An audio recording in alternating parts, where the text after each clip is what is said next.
What's going on, everybody? Hope you're all having a fantastic day today. Now, ladies and gentlemen, Arc Raiders has been going pretty smooth recently. Of course, there are a lot of people who are just hating on the game to hate. They don't want to see anything succeed. But for the general population of people who, actually played it and do enjoy it, they enjoy it to a pretty high degree. They are absolutely in love. But for the first time, I think we finally saw something within the Arc Raiders community that kind of split everybody in half. The people, of course, who actually care about the game. Again, keep in mind, I'm not discussing anything about all these haters. But for those who really enjoy the experience, we got our first bit of information that has everybody feeling 50-50. Again, not hating the game, but it's a topic that is pretty crucial, and that is the type of matchmaking system that is in place when it comes down to Arc Raiders. But ladies and gentlemen, of course, before we go ahead and dive into the details, if you guys are interested in more content like this, don't forget to subscribe and hit that bell. Post twice here, once at 8 a.m. Eastern Time, and also a second time at 5 p.m. Eastern Time. And also, if you guys are interested in any of my live streams, I do stream Monday through Saturday over on Twitch starting at 1 p.m. Eastern Time. If you guys are interested, I'll link that channel down in the description of this video. Alright, so ladies and gentlemen, before we go ahead and dive deep into the hot debate on the type of matchmaking system that's in Arc Raiders, I do want to showcase to you guys some pretty awesome news about how soon content's going to be coming to this overall experience. As you can see right here from Arc Raiders News, they said, executive producer at Embark Studios, Alexander, I believe it's Grondel or Grondel? Yeah, again, you guys can correct me down in the comment section.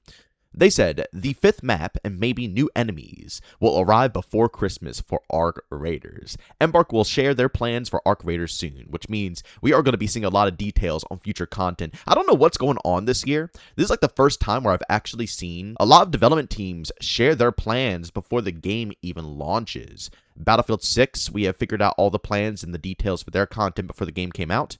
Black Ops 7, we literally have all the details for Season 1 before the game is even out. And here we are with the Arc Raiders, and once again, it's not happening now, but very shortly we're going to be seeing a lot of their plans for, I'm assuming, their Season 1, and content that's going to be coming very shortly after launch. And I'm very excited to hear that we're going to be seeing a whole lot of juicy details right before the Christmas season, because, a lot of people are going to be picking up games for the holiday season, and that's a good time to kind of get everybody excited for more and want people to actually pick up the game and tell stuff about the experience to your friends and family. Again, the game already has a ton of content at launch. What we played in the play test wasn't even, a quarter of what we had in the tech test. And even the tech test was like, 15 to 20% of the content in the game, maybe even less. There's a lot of stuff in Arc Raiders, ladies and gentlemen. And to hear that they're already going to be stuffing more in so shortly after launch is just 2 thumbs up for me. But again, make sure you guys are subscribed and you have that bell hit for this channel, because once this information comes on out and we actually see more details about Season 1, I'll definitely go ahead and upload it here on this channel. But ladies and gentlemen, with that being said, let's just go ahead and dive on deep into the drama happening right now within the Arc Raiders community. And honestly, I shouldn't really say it's drama, because this community is pretty dang mature. I gotta be really honest with you guys. That's probably one of my favorite things about Arc Raiders right now, is how awesome this community is. And even when something comes out that they don't agree with, everybody can kind of have a civil discussion about it, which is not something you see very often within the gaming world.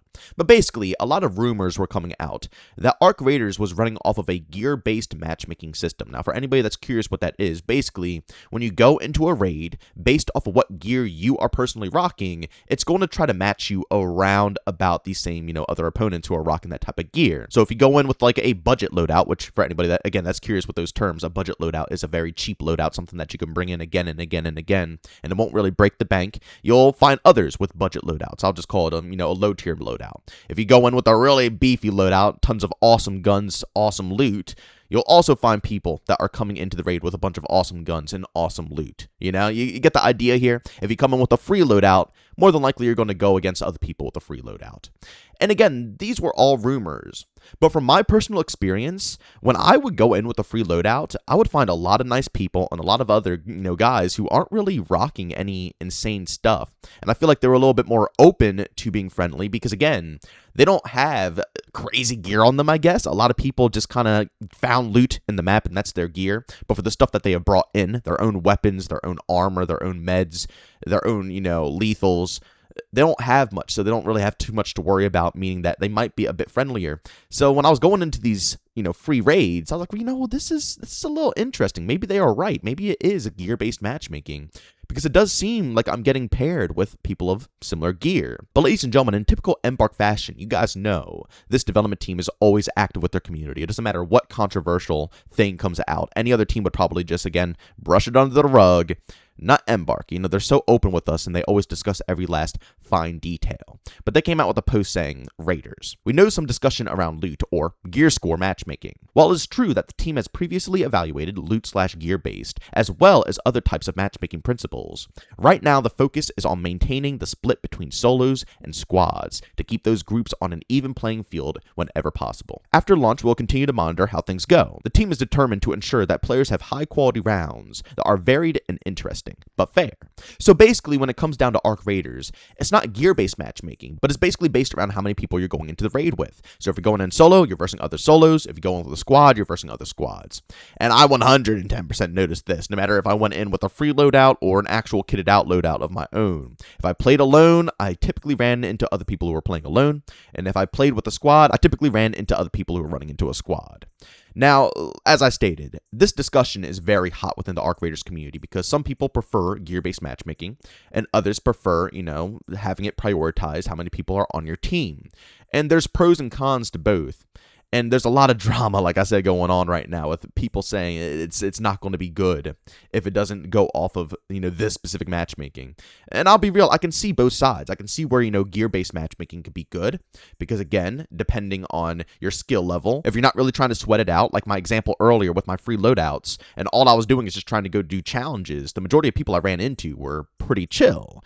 They actually kind of kicked back a little bit. They didn't really, want to PvP too much. They'll PvP, but if you just talk to them and say, yo, man, I'm free loadout, trying to do some challenges. You want to team up and maybe do challenges together, more people were willing to do such a thing. But then when I would go in with my squad, like if I went in with 3 people, and I don't think it was gear-based then within the playtest, I'm not sure. But again, I was versing other squads when I went in with a 3-stack, and I would bring in decent gear. And those players were, once again, playing to a little bit higher of a degree, and they seemed like they matched our gear pretty well. In the playtest, we couldn't have the most insane of things, but everybody brought in a decent amount of meds, everybody brought in a decent amount of armor, so on and so forth. You could definitely sense the changes from going from solo to a bigger squad, but again, when it comes down to gear alone, I could see where it's beneficial because it's kind of nice versing other people with similar gear compared to the game officially launching and you have players who go out of their way to, put in a lot of time to get everything in the game. And, you don't really want to verse someone with maxed out stuff while you're coming into the game and you're using the beginner type of loot. But then you have the downside of gear-based matchmaking, where basically it doesn't really factor much else besides your gear. So if you have a sweaty player who wants to go pub stomp a bunch of, lower tier players, you could just have that sweaty player put on low tier gear and they will get into those lobbies 24/7 every single time they load in. Now, yes, of course, there might be some other higher skill players that might, put on a lower, tier kit, or when people prestige, right? Because you could prestige in this game, you got to go back to lower tier stuff. There's still a lot of reasons why a higher tier player would run, some low tier loot, including them just might want to chill. Maybe they don't want to PvP that crazy. They're a good player, but they just want to relax, put on some low tier gear, and now you get to kind of kick back a little bit with, different types of players. Maybe you want to help people along and teach them the ways of the game, and you want to, help the newbies. Whatever it is, there are other reasons, but that still doesn't take away from the factor that there will still be really good players who will abuse this system because they know for a fact that if they put on lower tier loot, then they can go ahead and stomp out a bunch of people who are just coming into the game fresh. So again, yeah, I can see the good and the bad of the gear score system. And I can also see the good and the bad of having, actual systems that go based off of your party size. Obviously, the good is that if you're going in solo, you never have to worry about being teamed up on. Now, I heard a lot of people talking about this in solos, on Reddit during the playtest, that they kept going against squads. I don't believe it. I played a decent amount, definitely over like 15 hours, I think close to 20 hours throughout that playtest, a bunch of it being solo. And I don't think I've ever ran into a team unless they were actually cooperating and talking in-game because they had to team up as solo players. Not being friends and squatting up in a duo or a trio before loading into a game, and then they load all in together, and then they find you, a lonely solo. That's never happened to me. Either I verse solos or I verse people who have teamed up in the lobby currently. And I've done that a lot. I've gotten into groups of, solos of 4 or 5 players at once. So it's definitely possible. And I feel like some people might just think, oh, I see more people playing together. That means that I'm being put against squads. No, they're just playing the game how you should be playing, interacting, talking, communicating. I think players will slowly start to understand these ways the further they get into the game. But that right there is a huge benefit of this overall system because, again, if you're going in solo, you don't have to worry about other squads. And if you're going in as a squad, you don't got to really worry about, ruining a solo's experience. Although it is kind of sad because, in the trailer they had a duo going in and they find a random solo sitting there scavenging. And it's like, yo, you want to hop into our squad and play with us? You don't really get those moments when you're playing with friends. Usually you just find other duos or trios.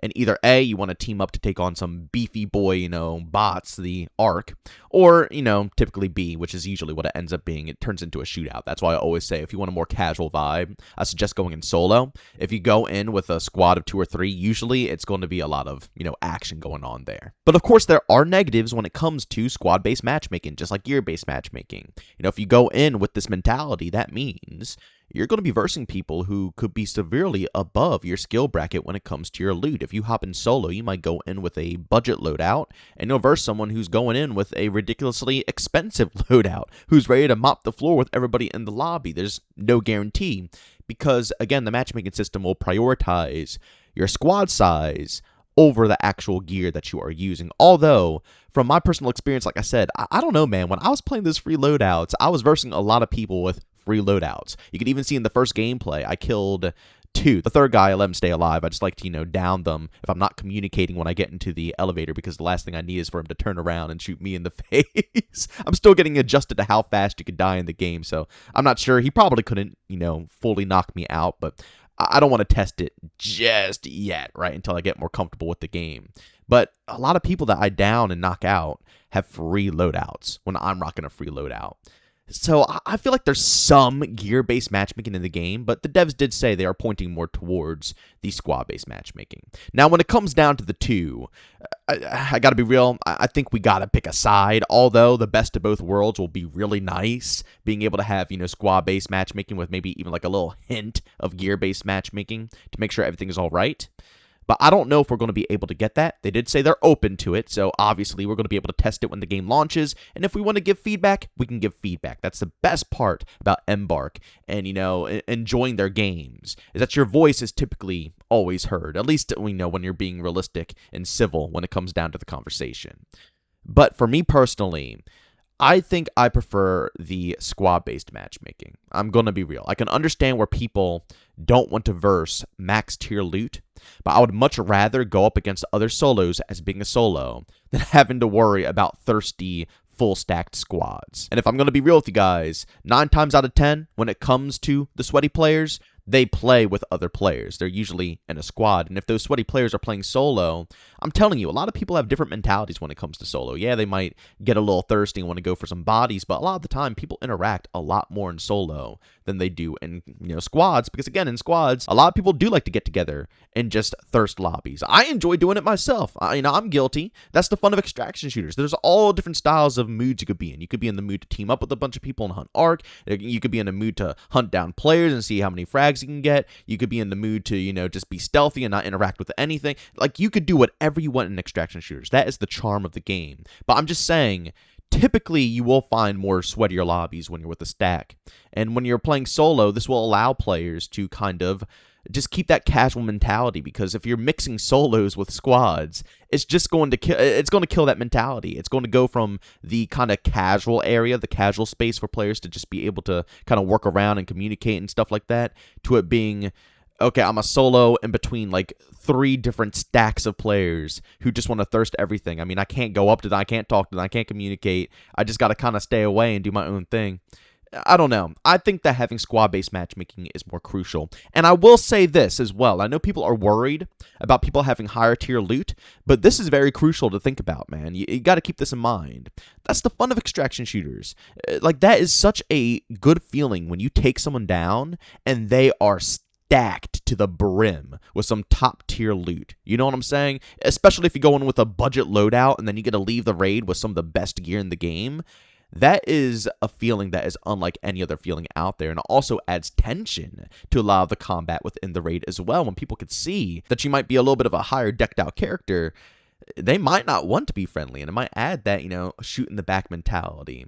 Like, again, that's what makes extraction shooters fun. You never know what the outcome is going to be. And I feel like if you remove the factor of being able to find people with higher tier loot, it will take away not the most important factor of the extraction shooter, but a very fun portion of extraction shooters. Part of the extraction shooter genre's, identity also involves finding people who have crazy things, taking them down, and being able to extract that loot. Take it for yourself, and then go about your business and enjoy it. That's such a big factor. And again, if we go gear-based and it's very strict, you'll probably never witness that unless you bring your own, high-tier gear as well, which at that point, you're not really getting excited about finding anything crazier. You're just trying to multiply what you already have by taking the other people's stuff that they'll have. It just, like I said, I think that personally, they should go a little bit lower on that one. If they want to have some gear-based mix in, maybe make it a little light. Like I said, how I was playing with the free loadouts, I was finding tons of other players with free loadouts. Maybe keep it a bit light there, but not, absolute permanent the only way. But, ladies and gentlemen, please go down in the comment section and let me know what you guys think about this. Do you prefer gear-based? Do you prefer squad-based? Or do you want them to try to strike an in-between point here? Again, I don't know, man. I think squad-based would go a long way for the overall community here, and it will make people a lot happier in the solo playlist. But again, that's just my personal opinion. But as always, ladies and gentlemen, if you enjoyed today's video, leave a like. If you hate it, leave a dislike. Don't forget to subscribe and hit that bell. Post twice here, once at 8 a.m. and a second time at 5 p.m. Eastern Time. And also, if you guys are interested in any of my live streams, I do stream Monday through Saturday over on Twitch starting at 1 p.m. Eastern Time. If you guys are interested, got a link to that channel down in the description of this video. As always, thank you for tuning in, and I'll see you on the next one. Peace out.